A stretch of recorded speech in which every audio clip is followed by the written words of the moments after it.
ਸਤਿ ਸ਼੍ਰੀ ਅਕਾਲ, ਨਮਸਕਾਰ ਤੇ ਆਦਾਬ। ਮੈਂ ਹਾਂ ਹਰਜਿੰਦ ਕੌਰ ਮਾਂਗੜ ਤੇ ਤੁਸੀਂ ਦੇਖ ਰਹੇ ਹੋ ਇੰਡੋਜ਼ ਟੀਵੀ। ਸਵਾਗਤ ਹੈ ਜੀ ਸਾਰਿਆਂ ਦਾ। ਬੁਲੇਟਿਨ ਦੀ ਸ਼ੁਰੂਆਤ ਕਰਦੇ ਹਾਂ ਜੀ ਤੇ ਚਰਚਾਵਾਂ ਕਰਨ ਲਈ ਸਾਡੇ ਨਾਲ ਜੁੜ ਚੁੱਕੇ ਨੇ ਸਿਡਨੀ ਤੋਂ ਪ੍ਰਭਜੋਤ ਸੰਧੂ, ਜੋ ਕਿ ਹਮੇਸ਼ਾ ਸਾਡੇ ਨਾਲ ਸਮਾਜਿਕ ਵਿਸ਼ਿਆਂ ਜਾਂ ਪੋਲੀਟੀਕਲ ਵਿਸ਼ਿਆਂ ਦੇ ਉੱਤੇ ਚਰਚਾ ਕਰਦੇ ਰਹਿੰਦੇ ਨੇ। ਪ੍ਰਭਜੋਤ ਸੰਧੂ ਜੀ, ਬਹੁਤ-ਬਹੁਤ ਸਵਾਗਤ ਹੈ ਜੀ ਤੁਹਾਡਾ। ਜੀ ਬਹੁਤ ਪਿਆਰ ਭਰੀ ਸਤਿ ਸ਼੍ਰੀ ਅਕਾਲ। ਇੰਡੋਜ਼ ਟੀਵੀ ਦੇਖ ਰਹੇ ਸਾਰੇ ਦਰਸ਼ਕਾਂ ਨੂੰ ਮੇਰੇ ਵੱਲੋਂ ਜੀ। ਪ੍ਰਭਜੋਤ ਸੰਧੂ ਜੀ, ਸਿਡਨੀ ਦੇ ਵਿੱਚ ਤਾਂ ਖੁਸ਼ੀਆਂ ਛਾ ਗਈਆਂ ਜੀ, ਰੌਣਕਾਂ ਆ ਗਈਆਂ ਅੱਜ ਤੇ ਤੁਹਾਡੇ ਪ੍ਰੀਮੀਅਰ ਡੋਮਿਨਿਕ ਨੇ ਬੜਾ ਵਧੀਆ ਸੰਦੇਸ਼ ਦਿੱਤਾ ਜੀ।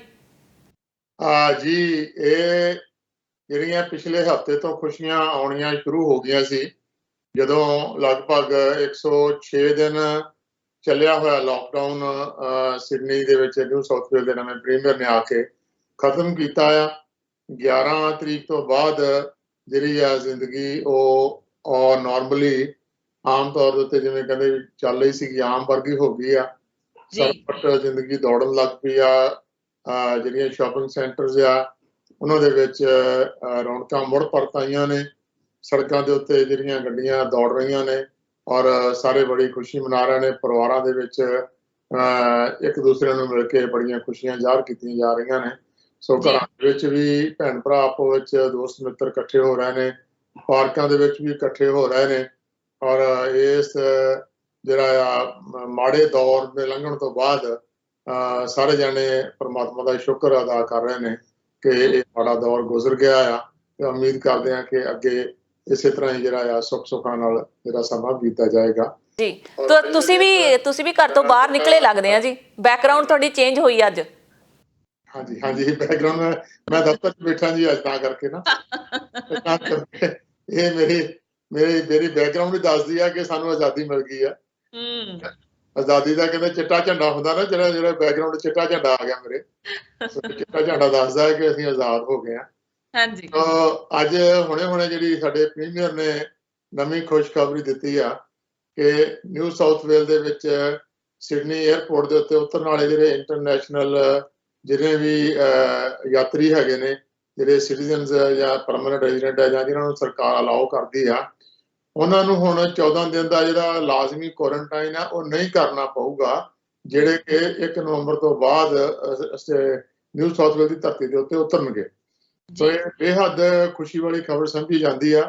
ਸ਼ਰਤ ਸਿਰਫ ਇਹੀ ਆ ਕਿ ਉਹਨਾਂ ਨੇ ਦੋਨੇ ਦੇ ਦੋਨੇ ਇੰਜੈਕਸ਼ਨ ਲਵਾਏ ਹੋਏ ਹੋਣ ਤੇ ਉਹਨਾਂ ਕੋਲੇ ਉਹਦਾ ਸਰਟੀਫਿਕੇਟ ਜਿਹੜਾ ਆ ਪ੍ਰਵਾਨਿਤ ਜਿਹੜੀਆਂ ਡੋਜ਼ਸ ਦਾ ਸਰਟੀਫਿਕੇਟ ਉਹਨਾਂ ਦੇ ਕੋਲ ਮੌਜੂਦ ਹੋਵੇ। ਸੋ ਇੱਕ ਬਹੁਤ ਵੱਡੀ ਚੇਂਜ ਆ ਜਿਹੜੀ ਇੰਟਰਨੈਸ਼ਨਲ ਟਰੈਵਲਿੰਗ ਦੇ ਉੱਤੇ ਇੰਨੇ ਚਿਰਾਂ ਤੋਂ ਇੱਕ ਤਰ੍ਹਾਂ ਦਾ ਸੰਤਾਪ ਭੋਗ ਰਹੇ ਸੀਗੇ, ਇੱਕ ਸਰਾਪ ਹੋਇਆ ਸੀ ਅੰਤਰਰਾਸ਼ਟਰੀ ਟਰੈਵਲ ਨੂੰ। ਉਹ ਸਰਾਪ 1 ਨਵੰਬਰ ਤੋਂ ਬਾਅਦ ਮੁੱਕਣ ਜਾ ਰਿਹਾ ਆ। ਸੋ ਜਿਹੜੇ ਵੀ ਭੈਣ ਭਰਾ ਹੁਣ 1 ਨਵੰਬਰ ਤੋਂ ਬਾਅਦ ਨਿਊ ਸਾਊਥ ਵੇਲ ਸਿਡਨੀ ਦੇ ਵਿੱਚ ਉਤਰਨਗੇ, ਉਹਨਾਂ ਨੂੰ 14 ਦਿਨ ਦਾ ਜਿਹੜਾ ਹੋਟਲ ਵਾਲਾ ਬਨਵਾਸ ਹੈ ਨਹੀਂ ਕੱਟਣਾ ਪਏਗਾ। ਉਹ ਆਪਣੇ ਘਰਾਂ ਦੇ ਵਿੱਚ ਜਾ ਕੇ ਤੇ ਘਰਾਂ ਦੇ ਵਿੱਚ 7 ਦਿਨ ਵਾਸਤੇ ਆਪਣਾ ਕੁਆਰੰਟਾਈਨ ਕਰ ਸਕਦੇ ਨੇ। ਇਹ ਬੇਹੱਦ ਖੁਸ਼ੀ ਵਾਲੀ ਖਬਰ ਆ ਕਿਉਂਕਿ $2500 ਤੋਂ $3000 ਖਰਚਾ ਜਿਹੜਾ ਆ ਜਾਂਦਾ ਸੀਗਾ ਕੁਆਰੰਟਾਈਨ। ਇਸ ਤੋਂ ਬਾਅਦ ਜਿਹੜੀ ਆ ਖਲਜਗਣ ਤੇ ਉਹਨਾਂ ਦੀ ਜਿਹੜੀ ਖੱਜਲ ਖੁਆਰੀ ਆ ਉਹ ਵੱਖਰੀ ਹੁੰਦੀ ਸੀਗੀ। ਸੋ ਅਸੀਂ ਇਹਨੂੰ ਜੀ ਆਇਆਂ ਆਖਦੇ ਹਾਂ ਸਾਰੇ। ਸੰਧੂ ਸਾਹਿਬ, ਕੀ ਸਮਝਦੇ ਹੋ ਕਿ ਕੁਆਰੰਟੀਨ ਦਾ ਵੀ ਜਿਹੜਾ ਸਮਾਂ ਹੈ ਉਹ ਖਤਮ ਹੋ ਚੁੱਕਿਆ, ਕਿਉਂਕਿ ਜਿਹੜੀਆਂ ਸਰਕਾਰ ਨੇ ਥੋੜ੍ਹੀਆਂ ਸ਼ਰਤਾਂ ਦੱਸੀਆਂ ਨੇ ਕਿ ਉਹਨਾਂ ਦੇ ਹਿਸਾਬ ਨਾਲ ਜੇਕਰ ਤੁਸੀਂ ਆਨਲਾਈਨ ਡੋਜ਼ਸ ਲੈ ਕੇ ਦੋਨੋਂ ਹੀ ਤੁਹਾਡੀਆਂ ਡਬਲ ਜੈਬਸ ਜਿਹੜੀਆਂ ਡਨ ਹੋ ਗਈਆਂ ਤੁਹਾਡਾ, ਕਿਉਂਕਿ ਇਹ ਜਿਹੜਾ ਤੁਸੀਂ ਦੱਸਿਆ ਕਿ ਖੁਸ਼ੀ ਦਾ ਮਾਹੌਲ ਹੈ, ਲੋਕ ਇੱਕਦਮ ਟਿਕਟਸ ਕਰਵਾਉਣਗੇ। ਹੁਣ ਕੀ ਲੱਗਦਾ ਹੈ ਕਿ ਜਿਹੜੀਆਂ ਫਲਾਈਟਸ ਇੰਟਰਨੈਸ਼ਨਲ ਫਲਾਈਟਸ ਹੁਣ ਖੁੱਲ੍ਹੀਆਂ ਨੇ, ਉਹਨਾਂ ਦਾ ਜਿਹੜਾ ਬਹੁਤ ਵੱਡਾ ਬਜਟ ਰੱਖਿਆ ਗਿਆ ਸੀ ਜੀ, ਵਿੱਚ ਨੂੰ ਤਾਂ 4-4 ਲੱਖ ਦੀ ਜਿਹੜੀ ਇੰਡੀਅਨ ਰੁਪੀਜ਼ ਦੀ ਆਪਾਂ ਗੱਲ ਕਰਦੇ ਹਾਂ ਸਿੰਗਲ ਵੇ ਦੀ ਟਿਕਟ ਸੀ ਜੀ। ਸੋ ਕੀ ਲੱਗਦਾ ਕਿ ਹੁਣ ਥੋੜੀ ਬਹੁਤੀ ਰਿਆਇਤ ਦੇਣਗੇ? ਹਾਂ, ਨੈਚੁਰਲੀ ਹੈ ਜੀ। ਜਦੋਂ ਫਲਾਈਟਾਂ ਦੀ ਗਿਣਤੀ ਵਧੇਗੀ, ਜਦੋਂ ਤੁਹਾਨੂੰ ਜੀ ਆਇਆਂ ਕਹਿਣ ਵਾਸਤੇ ਦਰਵਾਜ਼ੇ ਖੁੱਲ੍ਹੇ ਹੋਣ, ਤਾਂ ਜ਼ਿਆਦਾ 에ਅਰਲਾਈਨ ਜਿਹੜੀਆਂ ਨੇ ਉਹ ਜਹਾਜ਼ ਲੈ ਕੇ ਆਉਣਗੀਆਂ, ਜ਼ਿਆਦਾ 에ਅਰਲਾਈਨਸ ਹੋਣਗੀਆਂ ਤਾਂ ਜਿਹੜੀਆਂ ਟਿਕਟਾਂ ਦੀ ਪ੍ਰਾਈਸ ਜਿਹੜੀ ਆ ਉਹ ਪ੍ਰਾਈਸ ਵੀ ਘਟੂਗੀ। ਤੋ ਇਹ ਤਾਂ ਮੈਂ ਸਮਝਦਾ ਕਿ ਜਿਹੜੀ ਬੜੀ ਚੰਗੀ ਪਹਿਲ ਕਦਮੀ ਆ। ਉਹਦੇ ਵਾਸਤੇ ਉਹਦੀ ਬੈਕਗਰਾਊਂਡ ਦੇ ਵਿੱਚ ਇਹੀ ਆ ਕਿ ਸਾਡੇ 18 ਤਰੀਕ ਤੱਕ 80% ਦੀ ਜਿਹੜੀ ਪਾਪੂਲੇਸ਼ਨ ਆ ਉਹਨਾਂ ਨੇ ਸੈਕੰਡ ਡੋਜ਼ ਲੈ ਲਈ ਹੋਵੇਗੀ। ਤੋ ਜਿਹੜੀ ਕਿ ਬਹੁਤ ਚੰਗੀ ਖਬਰ ਆ। ਹੁਣ ਜਿਹੜੇ ਹੁਣ ਸਾਡੇ ਇਸ ਸੋਮਵਾਰ ਤੋਂ ਜਿਹੜੇ ਸ਼ਾਪਿੰਗ ਸੈਂਟਰ ਖੁੱਲ੍ਹੇ ਨੇ, ਉਹ ਹਰ ਇੱਕ ਦੁਕਾਨ ਦੇ ਵਿੱਚ ਜਾ ਕੇ ਤੁਸੀਂ ਮੋਬਾਈਲ ਦੇ ਉੱਤੇ ਉਹਨਾਂ ਨੂੰ ਆਪਣਾ ਸਰਟੀਫਿਕੇਟ ਵਿਖਾਉਂਦੇ ਹੋ ਤੇ ਫਿਰ ਤੁਹਾਡੀ ਐਂਟਰੀ ਜਿਹੜੀ ਆ ਦੁਕਾਨਦਾਰ ਆਪਣੇ ਅੰਦਰ ਕਰਨ ਦਿੰਦੇ ਨੇ। ਉਹਦੇ ਨਾਲ ਵੀ ਇੱਕ ਸੰਦੇਸ਼ ਜਾਂਦਾ ਆ ਕਿ ਇੱਕ ਤਰ੍ਹਾਂ ਨਾਲ ਇਹ ਐਂਟਰੀ ਪਰਮਿਟ ਆ ਜਿਹੜਾ ਸਾਡਾ ਦੋਨੇ ਡੋਜ਼ਾਂ ਲਈਆਂ ਹੋਈਆਂ ਨੇ।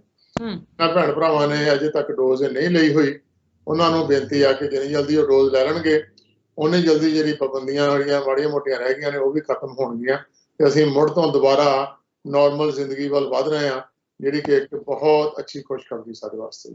ਕਿਉਂਕਿ ਆਸਟ੍ਰੇਲੀਆ ਨੇ ਬਹੁਤ ਜ਼ਿਆਦਾ ਸਖਤਾਈ ਕੀਤੀ ਹੋਈ ਸੀ ਜੀ ਕੁਆਰੰਟੀਨ ਤੇ ਕੋਵਿਡ ਨੂੰ ਲੈ ਕੇ ਕਿ ਕਿਸ ਤਰੀਕੇ ਦਾ ਨਾ ਤੁਸੀਂ ਰੂਲ ਫੋਲੋ ਕਰੋ। ਇੱਕਾ ਦੁੱਕਾ ਵੀ ਕੇਸ ਆਉਂਦਾ ਸੀ ਤਾਂ ਇੱਕਦਮ ਹੀ ਲੋਕਡਾਊਨ ਲੱਗ ਜਾਂਦਾ ਸੀ। ਹੁਣ ਉਸ ਤੋਂ ਬਾਅਦ ਲੋਕੀ ਜਿਹੜੇ ਇਸ ਸੰਤਾਪ ਨੂੰ ਹਟਾਉਣ ਤੋਂ ਬਾਅਦ ਇੱਕ ਫ੍ਰੀ ਜਿਹੜਾ ਕਹਿੰਦੇ ਖੁੱਲੀ ਹਵਾ ਦੇ ਵਿੱਚ ਸਾਹ ਲੈ ਰਹੇ ਹੋਣਗੇ, ਉਹਨਾਂ ਦੀ ਆਮ ਜਿਹੜੀ ਰੋਜ਼ਮਰਾ ਦੀ ਜ਼ਿੰਦਗੀ ਆ ਉਹ ਲੀਹ ਤੇ ਆਈ ਹੋਵੇਗੀ। ਸੋ ਕੀ ਡੋਮਿਨਿਕ ਜਿਹੜੇ ਤੁਹਾਡੇ ਪ੍ਰੀਮੀਅਰ ਹੈਗੇ ਨੇ ਉਹਨਾਂ ਨੇ ਇਹ ਵੀ ਐਲਾਨ ਕੀਤਾ ਹੈ ਕਿ ਆਸਟ੍ਰੇਲੀਅਨ ਜਿਹੜੇ ਆਸ-ਪਾਸ ਦੇ ਸੂਬੇ ਹੈਗੇ ਨਿਊ ਸਾਊਥ ਵੇਲਜ਼ ਦੇ ਨਾਲ ਕੁਇਨਜ਼ਲੈਂਡ ਲੱਗਦਾ ਹੈ ਜਾਂ ਵਿਕਟੋਰੀਆ ਲੱਗਦਾ ਹੈ ਤੇ ਨਾਲ ਹੀ ਸਾਊਥ ਆਸਟ੍ਰੇਲੀਆ ਲੱਗਦਾ ਹੈ, ਉਹਨਾਂ ਲਈ ਵੀ ਬਾਰਡਰ ਖੁੱਲੇ ਨੇ? ਨਹੀਂ, ਫਿਲਹਾਲ ਤਾਂ ਜੀ ਨਿਊ ਸਾਊਥ ਵੇਲਜ਼ ਸੂਬੇ ਨੇ ਇਹ ਆਪਣਾ ਜਿਹੜਾ ਆ ਪਹਿਲ ਕਦਮੀ ਕੀਤੀ ਆ, ਔਰ ਜਿਵੇਂ ਜਿਵੇਂ ਮੈਨੂੰ ਲੱਗਦਾ ਕਿ ਵਿਕਟੋਰੀਆ, ਕੁਇਨਜ਼ਲੈਂਡ ਜਾਂ ਸਾਊਥ ਆਸਟ੍ਰੇਲੀਆ ਦੇ ਸੂਬਿਆਂ ਦੇ ਵਿੱਚ 80% ਤੋਂ ਵੱਧ ਵੈਕਸੀਨੇਸ਼ਨ ਹੋਏਗੀ, ਕਿਉਂਕਿ ਜਿਹੜੀ ਕੁੰਜੀ ਆ ਨਾ ਉਸ ਜਿੰਦਰੇ ਦੀ ਜਿਹੜੀ ਕੁੰਜੀ ਆ ਉਹ ਕੁੰਜੀ ਇਹ ਵੈਕਸੀਨੇਸ਼ਨ ਹੀ ਆ। ਜਿੰਨੀ ਜਲਦੀ ਪਾਪੂਲੇਸ਼ਨ ਵੈਕਸੀਨੇਟ ਹੋਏਗੀ ਉਨੀ ਜਲਦੀ ਜਿਹੜੀ ਹੈ ਇੰਟਰਨੈਸ਼ਨਲ ਬਾਰਡਰ ਜਿਹੜੀਆਂ ਵੱਖ-ਵੱਖ ਸੂਬਾ ਸਰਕਾਰਾਂ ਨੇ ਉਹ ਆਉਣ ਵਾਲੇ ਲੋਕਾਂ ਵਾਸਤੇ ਖੋਲ੍ਹਣਗੀਆਂ। ਸੋ ਜਿਹੜੇ ਜਿੱਥੇ ਕਿਤੇ ਵੀ ਭੈਣ ਭਰਾ ਤੁਹਾਡੇ ਟੀਵੀ ਦੇ ਰਾਹੀਂ ਅਸੀਂ ਸੰਦੇਸ਼ ਇਹੀ ਦੇਣਾ ਚਾਹੁੰਦੇ ਹਾਂ ਕਿ ਆਪ ਵੀ ਲਵਾਓ ਤੇ ਆਪਣੇ ਜਿਹੜੇ ਦੋਸਤਾਂ ਮਿੱਤਰਾਂ ਉਹਨਾਂ ਨੂੰ ਵੀ ਇਹ ਪ੍ਰੇਰਨਾ ਦਿਓ ਕਿ ਆਪਣੇ ਜਿਹੜੇ ਦੋਨੇ ਜਿਹੜੇ ਇੰਜੈਕਸ਼ਨ ਲਵਾ ਕੇ ਤੇ ਤਾਂ ਕਿ ਜਿਹੜੀ ਜ਼ਿੰਦਗੀ ਆ ਉਹ ਰੋਜ਼ਮਰਾ ਜ਼ਿੰਦਗੀ ਆਮ ਜਿਹੜੀ ਨਾਰਮਲ ਹੋ ਸਕੇ। ਜੀ ਸੰਧੂ ਸਾਹਿਬ, ਗੱਲ ਕਰਦੇ ਹਾਂ ਜੀ ਭਾਰਤ ਦੇ ਸੂਬੇ ਪੰਜਾਬ ਦੀ। ਪੰਜਾਬ ਵਿੱਚ BSF ਨੂੰ ਵਾਧੂ ਤਾਕਤਾਂ ਦੇਣ ਦਾ ਮੁੱਦਾ ਅਜੇ ਵੀ ਭਖਿਆ ਹੋਇਆ ਜੀ, ਜਿਸ ਨੂੰ ਲੈ ਕੇ ਸਿਆਸੀ ਹਲਚਲ ਮਚੀ ਹੋਈ ਹੈ। ਰਾਜ ਭਵਨ ਚੰਡੀਗੜ੍ਹ ਕੱਲ ਸੁਖਬੀਰ ਬਾਦਲ ਤੇ ਹੋਰ ਆਗੂਆਂ ਦੀ ਵੀ ਗ੍ਰਿਫਤਾਰੀ ਹੋਈ ਹੈ, ਕੱਲ ਧਰਨਾ ਦੇ ਰਹੇ ਸੀ। ਸੋ ਪਾਰਟੀਆਂ ਦਾ ਕਹਿਣਾ ਕਿ ਭਾਜਪਾ ਪੰਜਾਬ 'ਚ ਆਪਣਾ ਅਸਰ ਰਸੂਖ ਗਵਾ ਚੁੱਕੀ ਹੈ, ਜਿਸ ਦੇ ਕਰਕੇ ਨਰਿੰਦਰ ਮੋਦੀ ਅਜਿਹੇ ਕੋਝੀਆਂ ਹਰਕਤਾਂ ਤੇ ਉਤਰੇ ਨੇ। ਦੇਖੋ, ਪੰਜਾਬ ਨੂੰ ਇੱਕ ਤਰ੍ਹਾਂ ਨਾਲ ਬਦਲਾ ਲਓ ਕਾਰਵਾਈ ਮੈਂ ਸਮਝਾਂਗਾ ਕਿ ਕਿਉਂਕਿ ਜਿਹੜੇ ਕਿਸਾਨ ਆ ਉਹ ਜਿਹੜਾ ਕਿਸਾਨ ਅੰਦੋਲਨ ਭਾਵੇਂ ਕਿ ਭਾਰਤ ਭਰ ਦੇ ਕਿਸਾਨਾਂ ਦਾ ਅੰਦੋਲਨ ਚੱਲ ਰਿਹਾ ਆ, ਉਸ ਅੰਦੋਲਨ ਦੀ ਕਿਉਂਕਿ ਅਗਵਾਈ ਜਿਹੜੇ ਆ ਉਹ ਸਾਡੇ ਪੰਜਾਬ ਦੇ ਜਿਹੜੇ ਗੁੜੇ ਹੋਏ ਨੇਤਾ ਕਰ ਰਹੇ ਨੇ। ਇਹ ਸਮਝਿਆ ਜਾਂਦਾ ਆ ਕਿ ਮੋਦੀ ਹੁਣਾਂ ਦੀ ਅੱਖ ਦੇ ਵਿੱਚ ਉਹ ਤੀਰ ਵਾਂਗੂ ਚੁੱਭਦੇ ਨੇ। ਉਹਨਾਂ ਨੂੰ ਲੱਗਦਾ ਇਹ ਆ ਕਿ ਇਹਨਾਂ ਦਾ ਕਰਕੇ ਜਿਹੜੀ ਆ ਉਹ ਸਾਰੇ ਭਾਰਤ ਦੇ ਵਿੱਚ ਕਿਸਾਨ ਅੰਦੋਲਨ ਫੈਲ ਰਿਹਾ ਆ। ਉਹ ਇੱਕ ਤਰ੍ਹਾਂ ਨਾਲ ਬਦਲਾ ਲਓ ਕਾਰਵਾਈ ਦੇ ਤਹਿਤ ਜਿਹੜੀ ਆ ਅਸਿੱਧੇ ਰੂਪ ਦੇ ਵਿੱਚ ਭਾਜਪਾ ਸਰਕਾਰ ਆ ਉਹ ਪੰਜਾਬ ਦੇ ਉੱਤੇ ਆਪਣਾ ਰਾਜ ਕਰਨਾ ਚਾਹੁੰਦੀ ਆ ਜੀ। ਤੇ ਸਿੱਧੇ ਰੂਪ ਦੇ ਵਿੱਚ ਤੇ ਉਹਨਾਂ ਨੂੰ ਪਤਾ ਆ ਕਿ ਪੰਜਾਬ ਦੇ ਵਿੱਚ ਰਾਜ ਕਰਨਾ ਉਹਨਾਂ ਵਾਸਤੇ ਲਗਭਗ ਅਸੰਭਵ ਆ। ਸੋ ਇਹ ਇੱਕ ਕੇਂਦਰੀ ਰਾਜ ਦੀ ਜਿਹੜੀ ਪੁਲਿਸ ਆ, ਬਾਰਡਰ ਸਿਕਿਉਰਿਟੀ ਫੋਰਸ ਆ, ਉਹਦੀ ਚਾਬੀ ਆ ਉਹ ਕੇਂਦਰ ਸਰਕਾਰ ਦੇ ਹੱਥ 'ਚ ਹੁੰਦੀ ਆ। ਜਿੰਨੀਆਂ ਵੀ ਫੋਰਸਸ ਦੇ ਵਿੱਚ ਭਾਵੇਂ ਸਾਡੇ ਆਪਣੇ ਭੈਣ ਭਰਾ ਹੀ ਕੰਮ ਕਰਦੇ ਨੇ, ਪਰ ਉਹਨਾਂ ਨੂੰ ਜਿਹੜੇ ਹੁਕਮ ਆ ਉਹ ਹੁਕਮਾਂ ਦੇ ਬੱਧੇ ਹੋਏ ਡਿਸਪਲਿਨਡ ਫੋਰਸਸ ਹੁੰਦੀਆਂ ਨੇ। ਸੋ ਇਹ ਜਿਹੜੇ ਹੁਕਮ ਦੇਣ ਵਾਲੇ ਦੀ ਨੀਅਤ ਦੇ ਉੱਤੇ ਡਿਪੈਂਡ ਕਰਦਾ ਆ ਕਿ ਉਹਦੀ ਨੀਅਤ ਕਿਸ ਤਰ੍ਹਾਂ ਦੀ ਆ। ਸੋ ਅਜੋਕੇ ਸਮੇਂ ਦੇ ਵਿੱਚ ਸਮਝਿਆ ਜਾਂਦਾ ਆ ਕਿ ਜਿਹੜੀ ਭਾਜਪਾ ਸਰਕਾਰ ਆ ਜਾਂ ਮੋਦੀ ਹੋਰਾਂ ਦੀ ਨੀਅਤ ਪੰਜਾਬ ਪ੍ਰਤੀ ਸੁਹਿਰਦ ਨਹੀਂ ਹੈਗੀ।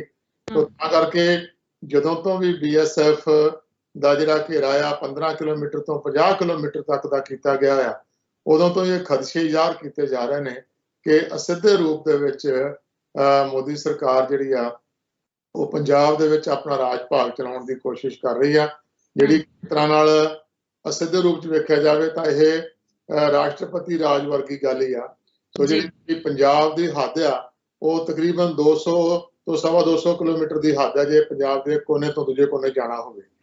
ਤੇ ਜੇ 50 ਕਿਲੋਮੀਟਰ ਤੱਕ ਤੁਸੀਂ ਅਧਿਕਾਰ BSF ਨੂੰ ਦੇ ਦਿੱਤੇ ਨੇ, ਇਸ ਦਾ ਮਤਲਬ ਹੈ ਲਗਭਗ ਅੱਧੇ ਪੰਜਾਬ ਦੇ ਉੱਤੇ ਜਿਹੜਾ ਰਾਜ ਭਾਗ ਆ ਉਹ BSF ਕੋਲ ਚਲਾ ਗਿਆ। ਜਿਹੜਾ BSF ਦੇ ਕੋਲ ਜਾਣਾ ਰਾਜ ਭਾਗ ਆ, ਜਿਹਦਾ ਮਤਲਬ ਸਿੱਧਾ ਜਿਹਾ ਇਹ ਆ ਕਿ ਉਹ ਕੇਂਦਰੀ ਏਜੰਸੀਆਂ ਦੇ ਕੋਲ ਚਲਾ ਗਿਆ ਆ। ਉਹਨਾਂ ਦੀ ਚਾਬੀ ਕੇਂਦਰ ਕੋਲ ਹੋਏਗੀ। ਉਹ 50 ਕਿਲੋਮੀਟਰ ਦੇ ਘੇਰੇ ਵਿੱਚ ਕਿਸੇ ਵੀ ਘਰ ਦੇ ਵਿੱਚ ਕਿਸੇ ਨੂੰ ਵੀ ਰੋਕ ਕੇ ਉਹਨਾਂ ਦੀ ਤਲਾਸ਼ੀ ਲੈ ਸਕਦੇ ਨੇ। ਜਿਹੜੀ ਆ ਸਿਕਿਉਰਿਟੀ ਦੇ ਨਾਂ ਦੇ ਉੱਤੇ, ਅੰਤਰਰਾਸ਼ਟਰੀ ਸਿਕਿਉਰਿਟੀ ਦੇ ਨਾਂ ਦੇ ਉੱਤੇ, ਨਸ਼ਿਆਂ ਦੇ ਮਾਮਲੇ ਦੇ ਉੱਤੇ ਜਿਹੜਾ ਪਿਛਲਾ ਤਜਰਬਾ ਆ ਉਹ ਜਿਹੜੇ ਮਾਝੇ ਵਾਲੇ ਵਸਦੇ ਨੇ, ਜਿਹੜੇ ਗੁਰਦਾਸਪੁਰ ਜ਼ਿਲ੍ਹੇ ਵਾਲੇ ਨੇ, ਉਹ ਚੰਗੀ ਤਰ੍ਹਾਂ ਜਾਣਦੇ ਨੇ ਕਿ ਬੀਐਸਐਫ ਦਾ ਜਿਹੜਾ ਉਸ ਕਾਲੇ ਦੌਰ ਦੇ ਵਿੱਚ ਜਿਹੜਾ ਤਜਰਬਾ ਆ ਉਹ ਬਹੁਤ ਮਾੜਾ ਰਿਹਾ ਆ, ਮਾੜਾ ਰਿਹਾ ਜੀ, ਬਿਲਕੁਲ ਬਿਲਕੁਲ। ਤਸ਼ੱਦਦ ਝੱਲਿਆ ਆ ਔਰ ਇਸ ਕਰਕੇ ਹਾਹਾਕਾਰ ਮੱਚੀ ਪਈ ਆ। ਇੱਕ ਤਰ੍ਹਾਂ ਫੈਡਰਲ ਢਾਂਚੇ ਦਾ ਵੀ ਇੱਕ ਤਰ੍ਹਾਂ ਨਾਲ ਇਹ ਮਤਲਬ ਉਲੰਘਣਾ ਹੈ, ਜਿਹੜੀ ਰਾਜਾਂ ਦੇ ਅਧਿਕਾਰਾਂ ਦੀ ਉਲੰਘਣਾ ਕਰਨ ਵਾਲੀ ਗੱਲ ਆ ਕਿ ਜੇ ਕੇਂਦਰ ਸਰਕਾਰ ਜਿਹੜੀ ਆ ਆਪਣੇ ਅਧਿਕਾਰ ਵਰਤ ਕੇ ਤੇ ਉਹਨਾਂ ਨੂੰ ਸਨੱਬ ਕਰਦੀ ਆ। ਸੋ ਦੇਖੋ ਇਹਦੇ ਤੇ ਸਾਰੀਆਂ ਰਾਜਸੀ ਪਾਰਟੀਆਂ ਆਪਣਾ ਆਪਣਾ ਸਟੈਂਡ ਲੈ ਰਹੀਆਂ ਨੇ। ਕੋਸ਼ਿਸ਼ ਕੀਤੀ ਜਾ ਰਹੀ ਹੈ ਕਿ ਇਹਨਾਂ ਹੁਕਮਾਂ ਨੂੰ ਵਾਪਸ ਲਿਆ ਜਾਵੇ, ਪਰ ਅਜੇ ਇਹਦੇ ਵਾਸਤੇ ਜਿਹੜਾ ਕੈਪਟਨ ਅਮਰਿੰਦਰ ਸਿੰਘ ਹੋਣਾ ਦਾ ਜਿਹੜਾ ਸਟੈਂਡ ਆ ਉਹ ਸਭ ਤੋਂ ਵੱਧ ਨਿੰਦਣਯੋਗ ਆ ਜੀ। ਮੁੜ ਤੋਂ ਇਸ ਤਰ੍ਹਾਂ ਪ੍ਰੈਜ਼ੈਂਟ ਕਰ ਰਹੇ ਨੇ ਆਪਣੇ ਆਪ ਨੂੰ ਜਿਸ ਤਰ੍ਹਾਂ ਕਿ ਭਾਰਤ ਦੇ ਰੱਖਿਆ ਮੰਤਰੀ ਹੀ ਉਹ ਹੋਣ, ਜਿਸ ਤਰ੍ਹਾਂ ਕਿ ਭਾਰਤ ਦੇ ਜਿਹੜੇ ਆ ਸਮਝ ਲਓ ਕਿ ਵੀ ਫੌਜਾਂ ਦੇ ਮੁਖੀ ਹੀ ਉਹ ਹੋਣ। ਉਹ ਹਮੇਸ਼ਾ ਜਿਹੜੀ ਇਹ ਚਿੰਤਾ ਜ਼ਾਹਰ ਕਰਕੇ ਆਪਣੇ ਆਪ ਨੂੰ ਉਹਨਾਂ ਦੀ ਜਿਹੜੀ ਆ ਇਹ ਜਿਵੇਂ ਕਹਿੰਦੇ ਦਿੱਲੀ ਥੈਲੇ ਚੋਂ ਬਾਹਰ ਆ ਗਈ ਆ ਕਿ ਉਹ ਜਿਹੜਾ ਉਹਨਾਂ ਦੇ ਭਾਜਪਾ ਨਾਲ ਨੇੜਤਾ ਰਹੀ ਹੈ ਪਿਛਲੇ 4.5 ਸਾਲ ਉਹ ਉੱਪਰ ਦੇ ਸਾਹਮਣੇ ਆ ਰਹੀ ਹੈ। ਵਾਲੇ ਦਿਨ ਜਿਹੜੇ ਨੇ ਉਹ ਪੰਜਾਬ ਵਾਸਤੇ ਬਹੁਤੇ ਕਾਰਗਰ ਨਹੀਂ ਲੱਗ ਰਹੇ। ਦੁਆ ਕਰਦੇ ਆ ਕਿ ਸਭ ਕੁਝ ਠੀਕ ਠਾਕ ਹੋਵੇ। ਇਸੇ ਕਰਕੇ ਉਹਨਾਂ ਦੇ ਮੂੰਹ ਦੇ ਵਿੱਚ ਇੱਕ ਬਾਰੀ ਵੀ ਚੂੰ ਨਹੀਂ ਨਿਕਲੀ ਜੀ। ਲਖੀਮਪੁਰ ਖੇੜੀ ਦੀ ਜਿਹੜੀ ਘਟਨਾ ਹੋਈ ਹੈ, ਚਲੋ ਆਪਣੇ ਘਰਦਿਆਂ ਤੇ ਬੰਦਿਆਂ ਤੇ ਤਾਂ ਆਪਾਂ ਕਹਿ ਹੀ ਸਕਦੇ ਹਾਂ ਵੀ ਇਹਨਾਂ ਨੇ ਨਹੀਂ ਕੁਝ ਬੋਲਿਆ, ਪਰ ਜਿਹੜੇ ਪੂਰੇ ਭਾਰਤ ਦੇ ਮਾਲਕ ਹੋਣ ਜੀ, ਪੂਰੇ ਭਾਰਤ ਦੇ ਨਾਲ ਜਦੋਂ ਵੀ ਕਿਸੇ ਗੁਆਂਢੀ ਸੂਬੇ ਜਾਂ ਕਿਸੇ ਗੁਆਂਢੀ ਤੋਂ ਵੀ ਅੱਗੇ ਜਿਹੜਾ ਦੇਸ਼ 7 ਸਮੁੰਦਰ ਪਾਰ ਹੈ ਕਿਤੇ ਘਟਨਾ ਵਾਪਰਦੀ ਆ ਤਾਂ ਉਹ ਟਵੀਟ ਕਰਦੇ ਨੇ। ਪਰ ਸਾਡੇ ਜਦੋਂ ਮੁਲਕ ਦੇ ਵਿੱਚ ਘਟਨਾ ਵਾਪਰਦੀ ਹੈ, ਖਾਸ ਕਰਕੇ ਕਿਸਾਨਾਂ ਦੇ ਨਾਲ ਜੁੜੀ ਹੋਈ, ਉੱਥੇ ਖੁੰਦਕੀ ਹੋ ਜਾਂਦੇ ਨੇ ਜੀ। ਉੱਥੇ ਇਨਸਾਨੀਅਤ ਦੀ ਗੱਲਬਾਤ ਲਈ ਜਾਂ ਫਿਰ ਕਿਸੇ ਦੀ ਮੌਤ ਦੀ ਵੀ ਕੋਈ ਪਰਵਾਹ ਨਹੀਂ ਕਰਦੇ। ਸਾਡੇ 5 ਜਵਾਨ ਜਿਹੜੇ ਸ਼ਹੀਦ ਹੋ ਕੇ ਆ, 4 ਜਿਹੜੇ ਸਰਦਾਰ ਕਿਸਾਨੀ ਪਰਿਵਾਰ ਦੇ ਨਾਲ ਸੰਬੰਧਿਤ ਸਨ, ਉਹਨਾਂ ਲਈ ਵੀ ਉਹਨਾਂ ਕੋਲੋਂ ਕੁਝ 2 ਸ਼ਬਦ ਨਹੀਂ ਨਿਕਲੇ ਜੀ। ਦੇਖੋ ਇਹ ਬੜੀ ਮੰਦਭਾਗੀ ਗੱਲ ਆ ਕਿ ਸਾਡੇ ਦੇਸ਼ ਦੇ ਜਿਹੜੇ ਪ੍ਰਧਾਨ ਮੰਤਰੀ ਨੇ ਉਹ ਇੱਕ ਸ਼ਖਸੀਅਤ, ਨਿੱਜੀ ਸ਼ਖਸੀਅਤ ਵਾਂਗੂ ਪੇਸ਼ ਆ ਰਹੇ ਨੇ। ਸਿਧਾਂਤ ਇਹ ਆ ਕਿ ਜਦੋਂ ਤੁਸੀਂ ਜਿੰਨਾ ਚਿਰ ਤੱਕ ਚੋਣਾਂ ਲੜਦੇ ਹੋ ਉਹਨਾਂ ਚਿਰ ਤੱਕ ਤੁਸੀਂ ਕਿਸੇ ਪਾਰਟੀ ਨੂੰ ਰਿਪਰੈਜ਼ੈਂਟ ਕਰਦੇ ਹੋ, ਤੇ ਜਦੋਂ ਤੁਸੀਂ ਚੋਣਾਂ ਜਿੱਤ ਕੇ ਪ੍ਰਧਾਨ ਮੰਤਰੀ ਬਣ ਜਾਂਦੇ ਹੋ ਤਾਂ ਫਿਰ ਤੁਸੀਂ ਇਕੱਲੇ ਭਾਜਪਾ ਦੀਆਂ ਵੋਟਾਂ ਪਾਉਣ ਵਾਲਿਆਂ ਦੇ ਪ੍ਰਧਾਨ ਮੰਤਰੀ ਨਹੀਂ ਹੁੰਦੇ, ਤੁਸੀਂ ਉਹ ਹਰ ਇੱਕ ਸ਼ਹਿਰੀ ਦੇ ਪ੍ਰਧਾਨ ਮੰਤਰੀ ਹੋ। ਤੇ ਤੁਹਾਡਾ ਜਿਹੜਾ ਦਰਦ ਆ, ਤੁਹਾਡਾ ਜਿਹੜਾ ਸੰਦੇਸ਼ ਆ ਉਹ ਹਰ ਇੱਕ ਸ਼ਹਿਰੀ ਵਾਸਤੇ ਹੋਣਾ ਚਾਹੀਦਾ ਆ। ਬਟ ਬੜੀ ਮੰਦਭਾਗੀ ਗੱਲ ਹੈ ਕਿ ਸਾਡੇ ਜਿਹੜੇ ਮੌਜੂਦਾ ਪ੍ਰਧਾਨ ਮੰਤਰੀ ਨੇ ਉਹ ਇਸ ਤਰੀਕੇ ਨਾਲ ਪੇਸ਼ ਆ ਰਹੇ ਨੇ ਜਿਵੇਂ ਕਿ ਸਿਰਫ ਉਹ ਭਾਜਪਾ ਦੇ ਹੀ ਪ੍ਰਧਾਨ ਮੰਤਰੀ ਹੋਣ ਔਰ ਜਿਹੜੀਆਂ ਕੋਈ ਨੀਤੀਆਂ ਭਾਜਪਾ ਦੇ ਖਿਲਾਫ ਜਾਂਦੀਆਂ ਨੇ ਉਹਦੇ ਉੱਤੇ ਬਿਲਕੁਲ ਵੀ ਉਹ ਕੋਈ ਆਪਣੇ ਪ੍ਰਤੀਕਰਮ ਨਹੀਂ ਦਿੰਦੇ।